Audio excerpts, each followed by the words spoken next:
पंढरपुरात कार्तिकी वारीच्या सोहळ्यासाठी अधिकारी आणि कर्मचारी असे मिळून 3000 पोलिसांचा बंदोबस्त तैनात करण्यात आलाय। ड्रोनच्या माध्यमातून गर्दीवरती नियंत्रण ठेवण्याचं सुद्धा नियोजन हे पोलिसांनी केलेलं आहे। आषाढी वारीप्रमाणे एआय तंत्रज्ञानाचा पुरेपूर वापर यंदाच्या पोलीस बंदोबस्तात देखील होणार आहे। माऊली स्क्वॉड यासह मंदिर परिसरामध्ये एकेरी वाहतूक पोलिसांनी केलेली आहे। त्यामुळे 2 नोव्हेंबर रोजी होणारी आषाढी एकादशीची लगबग पंढरपुरात आत्तापासूनच पाहायला मिळते। त्यामुळे 2 तारखेच्या आषाढी वारीसाठी प्रचंड प्रमाणात पोलीस बंदोबस्त हा तैनात करण्यात आलेला आहे।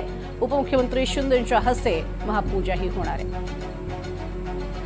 पोलीस बंदोबस्तामध्ये एकूण 12 डीवायएसपी, 30 पोलीस इन्स्पेक्टर व त्याचबरोबर 127 पीएसआय व एपीआय अधिकारी व त्याचबरोबर 1386 पोलीस कॉन्स्टेबल्स, त्यामध्ये वुमेन कॉन्स्टेबल्सही आहेत, त्याचबरोबर 1500 होमगार्ड्स असा बंदोबस्त आपल्याला मंजूर झाला आहे व तसं रिपोर्टिंगही केली आहे।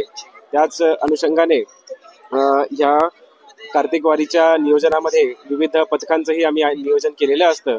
त्यामध्ये विशेष करून कार्ड पथक, रस्सी पॉइंट्स व त्याचबरोबर माऊली स्क्वॉड यांचाही त्यात समावेश आहे।